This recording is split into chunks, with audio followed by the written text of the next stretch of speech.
There's beauty in so much in everyday life, whether that's, the air blowing through the trees, or whether that's the smile on a child's face, or, it's a beautiful sunny day.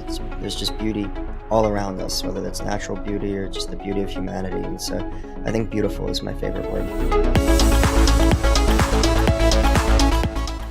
And welcome everyone to another episode of Humanity 2.0 podcast, where we are doing some real talk with real humans. Today's guest is John Borden. He is an author. He has a coaching business. He is a physical marvel. I've seen your photos. Thanks for joining us. How are you doing today?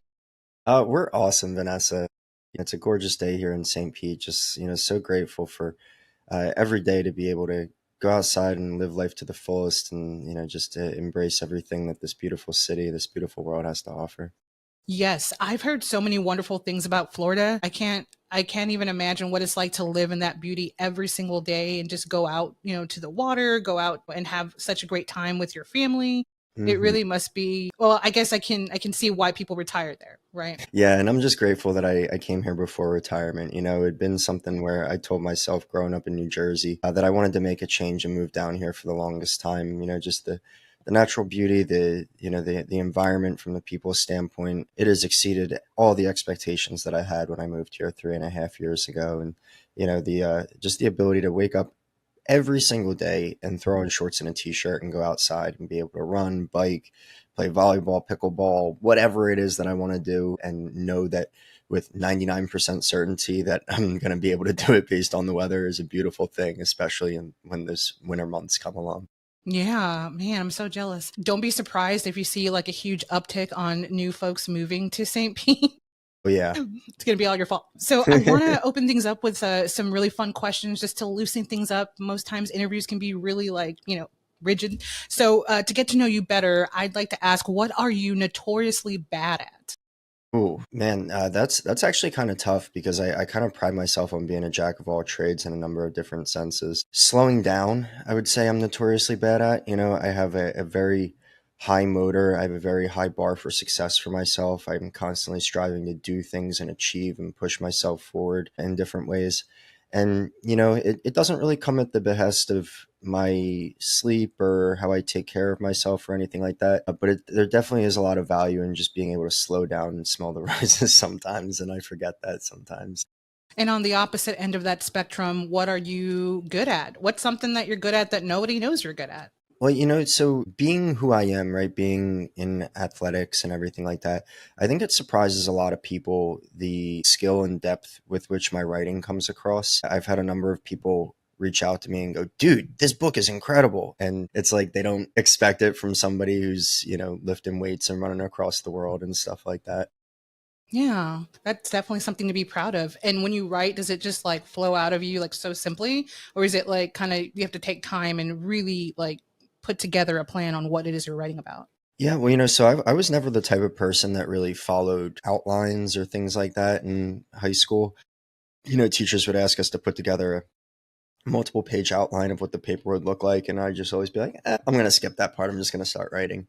And that's exactly the same structure that I followed with my book, is that it started as a passion project and something that I knew that I wanted to do, but wasn't really focused on the how to write. I just started writing. And, I'm really proud of how it came together, and, the work that I put in to do that. It took me 1.5 years, which maybe with a little bit better structure, it would have come together quicker. But now that I say that, I'm recognizing that no, it needed to come together exactly as it did, because the events of the story continued to unfold as the writing progressed. I agree that sometimes writing comes from purely inside and then it just pours out in whatever way that it does. I feel like there are so many works and so many artists that do that they don't really follow any kind of outline or formula, and it produces the best work. Sometimes people get wrapped up in the formula and in the process that they forget about that true inspiration, where that comes from. So let it flow freely. I agree. But yeah. What is your favorite word? When I had my experience 3 years ago that completely shifted the trajectory of my life, my roommate at the time started clowning me for using the word beautiful as much as I do. But it's really a word that has exposed itself as having such an incredible meaning behind it. There's beauty in so much in everyday life, whether that's, the air blowing through the trees, or whether that's the smile on a child's face, or, it's a beautiful sunny day. There's just beauty all around us, whether that's natural beauty or just the beauty of humanity. And so I think beautiful is my favorite word. Yeah, that is a very good word. Do you remember that movie American Beauty? Mm-hmm. Okay, so the bag scene, the plastic bag, Mm-hmm. that for me made me stop and think about all of these beautiful things. So funny that you just brought that up for me. But yeah, it was so true in that particular moment. I remember watching it saying like, "Oh yeah, there is so much more than we understand." And I was so young, so I was very fortunate that after that I was able to recognize the beauty everywhere and everything. And to this Yeah. day, it's such an important thing to do. And that's such a deep movie on a number of fronts. Kevin Spacey's role in that is just so dynamic and really takes you deep into the psychology of middle class America and really the pains that go on when you live a life of not fulfilling your dreams and not following the things that really matter to you. And he kind of reaches that give up point, which is draws a lot of parallels to where I was in my life prior to my experience 3 years ago that shifted the trajectory of mine. And it's really easy to see how people can fall into that kind of depression mindset. Hmm. And he had, I mean, obviously a wife that was cheating on him and everything like that, and they didn't have a great relationship. He had a kid that was defiant and not really understanding, so on and so forth. And but there's just so much pain that exists even in a family that presents as so great on the outside. And it's a really really beautiful movie from that standpoint because it really takes us through the range of human emotion. Hmm, for sure. And I feel like you could really see the perspective from every single family member. And Hmm. like they all had reasons for hurting and they all had their separate storylines that were so powerful. So it was really interesting to watch. Big time. When it comes to like your personal story, do you have a particular quote or a particular phrase that you utilize to pull yourself through?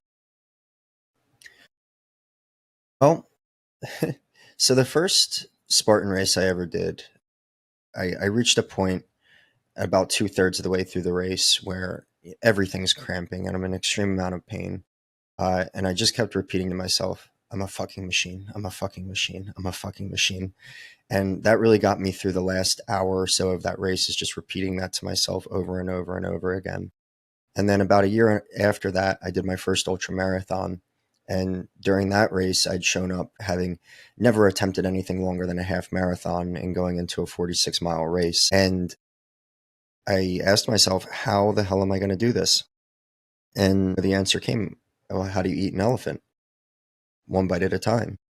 And so it's become a thing that when I'm doing these incredible challenges that I put myself through, I just continue to focus on that one little bite of elephant over and over and over again. And so, it's kind of become a thing. I've got an elephant necklace that I wore during my recent 100-mile race. And, it just kind of becomes a thing with my friends and the people all around me.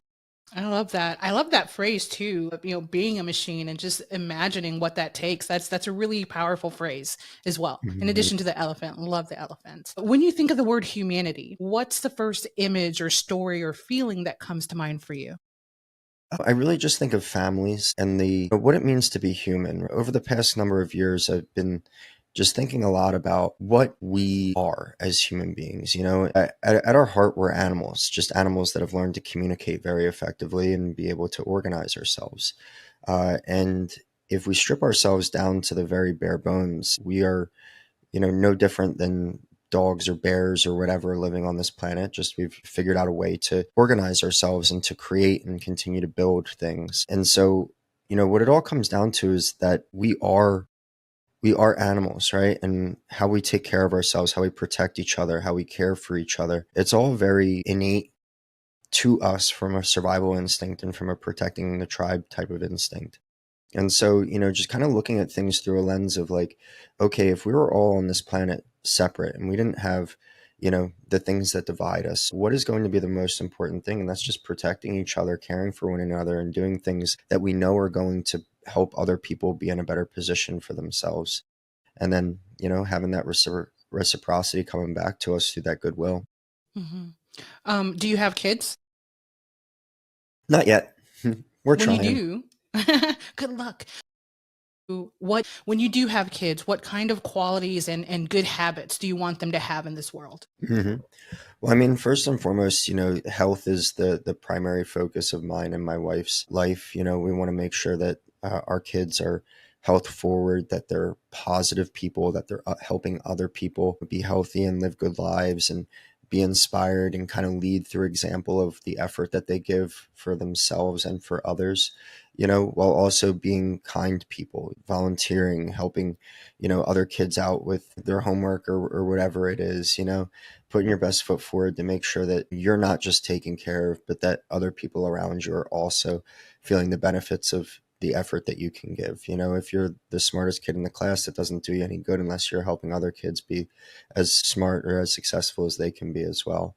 And so that's really what we want to cultivate, is we want to cultivate kids who are, the best versions of themselves from, a health and from, a performance standpoint, whether that's in school or otherwise, while also understanding that they have a bigger role to play than just themselves and looking for little ways that they can help others in their daily lives. Other people remind us of our shared humanness, and sometimes their actions and their stories in our lives help us to perceive humanity on a whole different level. Is there a person that has done that for you, where their empathy or their kindness or compassion toward you or someone else just changed how you view humanity?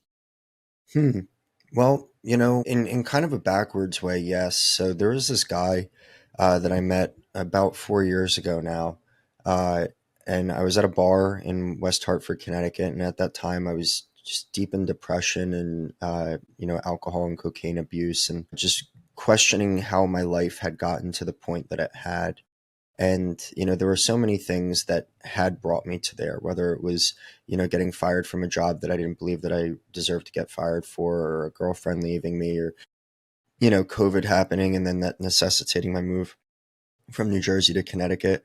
And after speaking to this random guy at a bar for 30 minutes, he gave me the truth that nobody else in my life had been willing to. And that's that everything was my fault and that I was blaming everybody else that I possibly could for where I was at in life rather than myself. And so by him telling me that and being honest with me in a way that nobody else in my life had been willing to, it helped to shed all the BS that I'd been perpetuating in my mind. And so because of that, right, like that's a very tough love thing. That's not like a, hold hands and kumbaya kind of love humanity, but it does show an extremely deep level of care, because if he didn't care for me, if he didn't want me to be the best version of myself, he would have just said, "Oh, dude, that sucks. You should have another drink," right? Instead, he told me the truth that I had been unwilling or blind to hear for so long.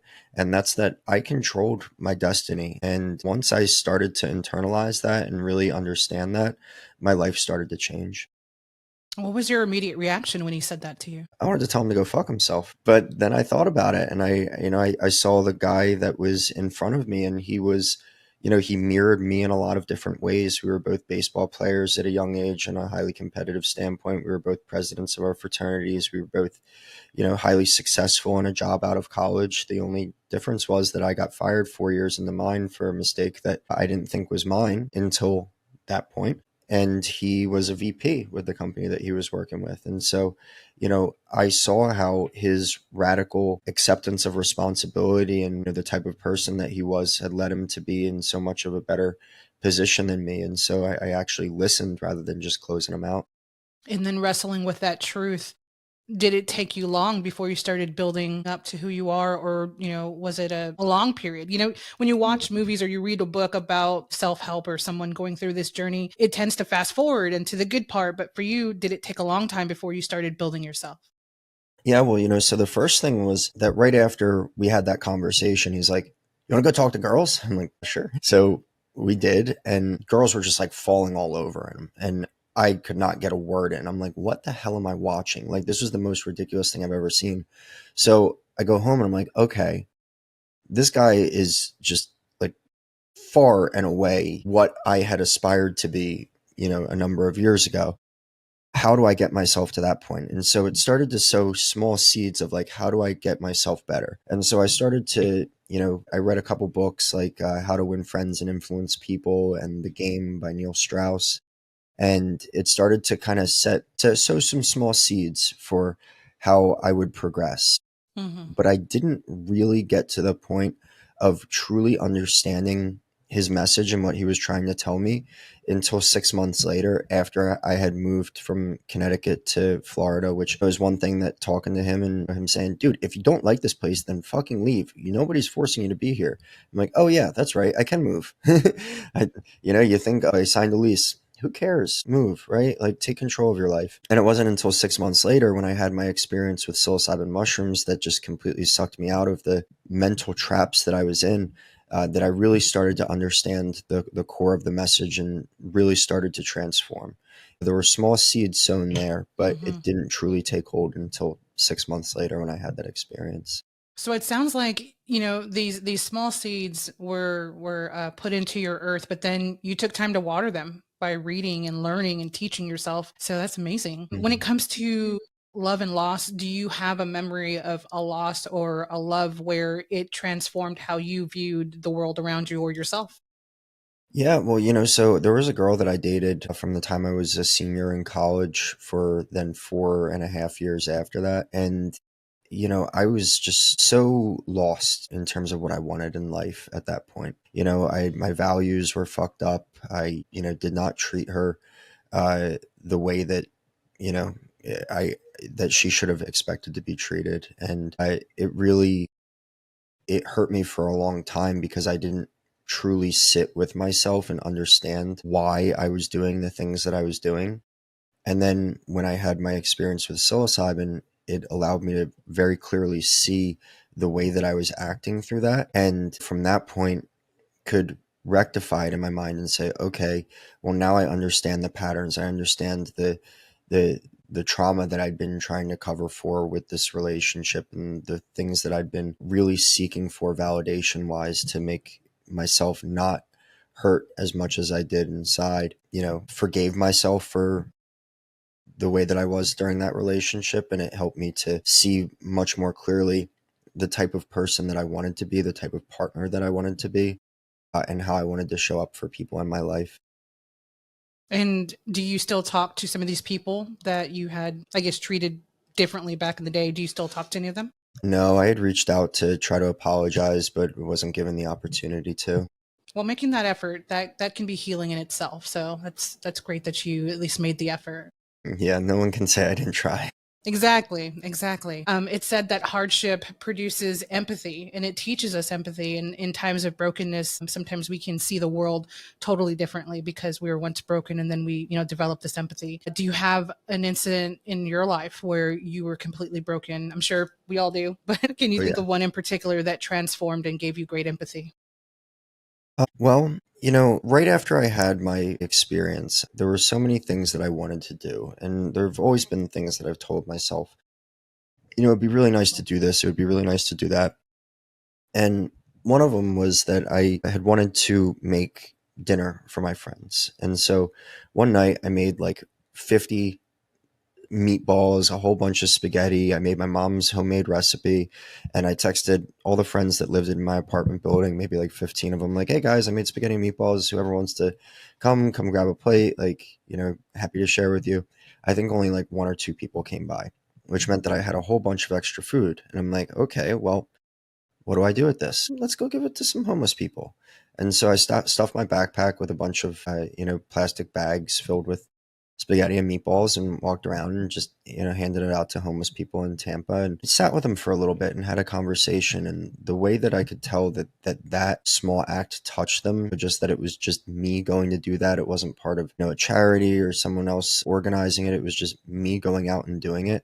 The impact that I could see in their eyes and the gratitude, at least from some of them. Some Yeah. of them were too far gone to really understand what was going on, but you know, there were a couple where you could just really see how much it meant to them that somebody took time out of their own day to just do that small act and to actually have a conversation with them. And so, I would say that that was a really big thing for me, is just seeing the gratitude in people's eyes and how much a small act like that can really impact someone. What I also get from that is that you didn't stay in your apartment and wonder why only two showed up. You did something meaningful and turned it into something really beautiful and compassionate. That is really interesting. Yeah, yeah, and that's definitely a big thing too, because so many times earlier in life, like before I had my experience with psilocybin, if something like that would have happened, I would have been bitter about it. I've been like, like, fuck everyone. Why don't you guys show up for me? I'm doing something nice for you, yada yada yada, right? And it would been me screaming from the top of my soapbox about why people don't appreciate what other people do for them, and rather than doing that, I found people that did really appreciate that. So let's talk about that experience a little bit. Can you walk us through that experience that you had that was life changing for you and what that led up to? Up until the point that I found psilocybin in my life, I'd been a reckless mess of a human being. My values were all based on cheap dopamine hits. I was addicted to women and porn and gambling and tobacco and alcohol and cocaine and every other vice that you could imagine that, a 30-year-old guy in a terrible position in life would be hooked on. And when I had my experience with psilocybin, I had not intended to use it as a life changing type of thing. I was preparing to go to a music festival and just started experimenting to make sure that I wouldn't freak out when I'm in a crowd of 100,000 people. And so I started experimenting a little bit. And when I did, it just started to unlock little thing after little thing after little thing that initially started with me just finally coming to grips with my role in that relationship and the terrible person that I was during that. And then the second experience that I had gave me the clarity and peace of mind to stop the anxiety and depression that I had dealt with my whole life for the first time ever, and just say, wow, I'm creating all of this in my own mind. Like, this only exists because I'm allowing the rumination and the repetitive thoughts to continue to persist. And if I can stop that and just focus on what's good rather than what hasn't gone right, that I can get myself out of these loops and start focusing on what truly matters. And that's how to drive myself forward in a positive way. And then so after that experience, I was just so much of a nicer person. I was more present. I would talk to people at the grocery store and, just have random conversations with people. And otherwise, this go, go, go, go, go, go, go, dopamine, dopamine, dopamine, achieve mindset would just keep me locked into just firing on all cylinders constantly. And so when I had that experience, it allowed me to appreciate life and to, not be anxious about what was to come or depressed about the life that I had lived up to that point and the things that I hadn't been able to do because of X, Y, and Z. And, with that came the clarity to decide exactly who I wanted to be. And so I got a very clear vision for what I wanted my life to look like. And that wasn't a life with cocaine. And so, 3 weeks after I tried psilocybin for the first time, I did my last line of coke, and I haven't had any desire to do it since. No cravings whatsoever. There hasn't been a single time that I've been like, oh my God, I should go do. No, no, no. There has not been anything like that. I stopped binge drinking a week and a half after that, and had been drunk once from that point for the next year plus that followed. And now we're closing in on 2 years without alcohol. And so with that came the ability to look at my life and look at all of the things that weren't going right, whether that was a messy room or dishes in the sink or laundry not being done or, yada, yada, yada, and start to correct one little thing after the other after the other. And it just created a snowball effect that has continued to progress in such a massive way that to imagine that I would be living the life that I'm living right now 3 years ago, three 3 years and a month ago, uh, I would have not believed that I would be living the life that I'm living right now. Do you feel like all of the difficulties and hardships that you witnessed had to be there to become who you are today? 1,000,000%. And that's a big theme in my book, is that there's absolutely zero regret of anything that I went through, because it all happened exactly as it needed to bring me to right here. And without a single piece of that missing, I wouldn't be here. And here is so freaking incredible that I can't believe it. So, there's not a single piece of regret for anything that I went through earlier in life. And I wouldn't change a single thing, because life's pretty incredible, Vanessa. I feel like that's something we can meditate on almost, that when we're going through these really difficult times, there's going to be a moment in the future where we're looking back and we're understanding that this absolutely had to happen, but that we got through it. And so, Oh, yeah. today's society judges things that we don't understand. Can you tell us something about psilocybin that people don't understand? the emerging research coming out on it is really encouraging, and it really paints to the effect that this substance can have on humanity. But when I was writing my book, I came across a book by this guy named Michael Pollan, and the name of the book is called "This Is Your Mind on Plants." And "This Is Your Mind on Plants" takes the reader through three separate plants: poppy seeds, or poppies, right, which produce opium, Hmm. mescaline and the peyote cactus, and caffeine. And they take you through the history of it and how it impacted society and continues to impact society. And the one on caffeine is the most interesting because it really takes the reader through how back in the 1400s, society was at a terrible place. It hadn't progressed for hundreds, maybe thousands of years. And that's because the only way that you could drink water was if it had alcohol in it, because alcohol would kill the germs, and everybody's defecating in the lakes and streams and rivers and so on and so forth, and so there's no clean drinking water other than alcohol, because the alcohol is killing the bacteria, until coffee and tea got introduced to the West, at which point they started boiling the water, which killed off germs and could give you something clean to drink that wasn't alcohol and wasn't slowing you down and making you hungover and so on and so forth, and was actually speeding you up and making you more efficient. And so the introduction of caffeine to the Western world in the 40s brought society out of the Dark Ages and into the Enlightenment period, which then led to, exploring the West and discovering the US, and, all of these incredible things that have come as a result of, the now ability to think and to congregate and so on and so forth, because people just aren't drunk 24/7, 365. Hmm.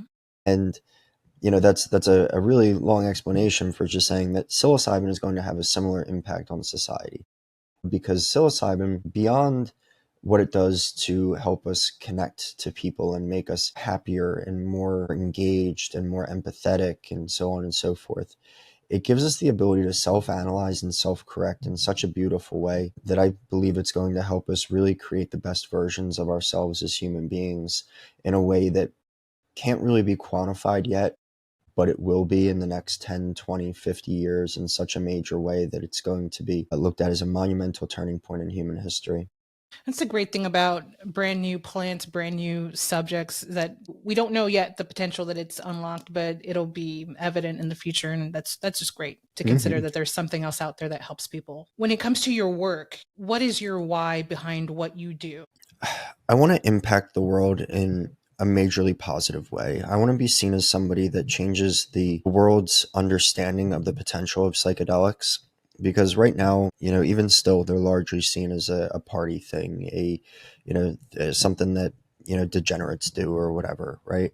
And I want to show people how the introduction of something like psilocybin can help take someone from, the terrible life I'd been living in, the directionless way that I'd been living life, into doing what I do now, which is help people on a daily basis to be healthier and happier and more connected and more thoughtful and so on and so forth. And so, what I do, Get Psyched Fitness, is a combination of physical fitness, of course, but also mindfulness and psychedelics, and, the intersection between the two, combined with, philosophy and positive self development. And so, I just aim every day to help people become the best versions of themselves, whether that's through fitness or through mindset. And, the impact that I'm already creating for people is just so incredible. And I love the work that I do because it creates waves in such a beautiful way. Can you give examples of how you help people with the fitness and with the book and the coaching? I'm slowly making my mark here in St. Petersburg. My wife and I host three different classes that we put on for free throughout the week to just create community and get people out and having a good time and enjoying themselves. And so that's a really special way that we're able to give our time to people without expectation and just create beautiful community. And then, that snowballs into different things, like a monthly party that we have on the last Saturday of every month for the people that come to our classes. And we're just able to give people an experience of being better for themselves without an expectation of it, right? And fitness is, it's something that can be done for free, right? You don't need to have shoes on. You don't need to have clothes on. You could go outside and go for a run. You might get arrested without the clothes, but you could do that. And so, we want to give people the opportunity to really become a better version of themselves, and then let that philosophy kind of sow seeds and grow within them to create an empowerment and understanding that they control their lives, and that there's so much good that comes from physical fitness and exercise, not only from a physical standpoint, but also from what it does for your mental health, what it does for your Mm. confidence, what it does to just, make sure that you feel better about yourself on an everyday basis. So the person receiving the seeds back then is now being the seeder, and you're giving people seeds now. But yeah, oh yeah. Can you tell people where to find your work, websites, where to find you, and the social platforms, all that good stuff? Yeah, well, first and foremost, my book, Your Mindset is Your Reality, is available on Amazon. It's in both print, Kindle, and audiobook. My website, getpsychedfitness.com, is going to have all the information about what we do from a personal training and integration coaching standpoint, as well as links to that book. And my Instagram is by far the best way to keep in contact with me. It's at Johnny B, John. And what can people expect in this amazing book by this amazing writer? You're going to encounter a no holds barred account of what happened in my mind, both before, during, and after my experimentation with psilocybin, and how I took myself from somebody who was not living a great life to somebody who uses his life every single day to help others. And, to a person, the people that have read my book, the people that have listened to my book, have reached out to me saying that they've connected with it in some type of way. And whether that's a 75-year-old man or a 20-year-old woman or anywhere in between, there's something that everybody has connected with from my book, because it touches on a number of different things, whether that's, just own personal agency and the ability of ourselves to control our lives through intentional thought and action, or relationships with family members or ourselves or significant others, and values, and so on and so forth. And there's just a million different themes that are touched on in the book, and so there's something for everybody in there. But I'm really proud of it, because the impact that I've already had on people has been incredible to see, and the way that people have responded to my brutal authenticity and vulnerability throughout it, and talking about things that most people would not be comfortable with sharing in any type of public format. And so, there's a quote from the author Mark Manson, and he says, "It's impossible to be an important and life-changing presence to some people without also being a complete joke and embarrassment to others." And so as I was writing the book, I had that in mind, and I just kept saying, well, if this makes me a little bit uncomfortable to share, it's going to make it that much more important for people to hear it, because they're going to have the same type of thing that they went through. And so sharing it's going to give me the opportunity to impact others in a positive way. And I'm just very grateful that I have.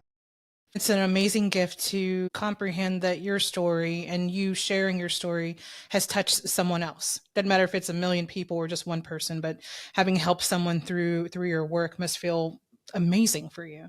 Absolutely. And that's really what one of the final thoughts of my book was that, when writing it, I wanted to change the world, right? I wanted to help the world understand psychedelics in a different way. But that as I was writing it, I realized, getting a book in front of people is really freaking difficult. And it doesn't matter at the end of the day if I sell one copy or a million copies, because what I've already done to change myself has started to make waves through the people connected with me. And I give the example of my nephew, who's 12 years younger than me. Mm-hmm. And when I went through my experience with psilocybin, he had been at the end of his high school career and was drinking and had tried cocaine for the first time, and was sharing that with me and would talk to me about getting girls and stuff like that. And it's all these things that he's sharing with me because I would validate him in my previous life. And after I had my experience with psilocybin, the messaging to him changed. Like, dude, do not do that. Get yourself out of it. Focus on things that are going to be better for you in the long term. And he has gone from where he was there to now following a similar path to me, not drinking as much, focusing on his health in a stronger sense, trying to stay focused on the bigger picture.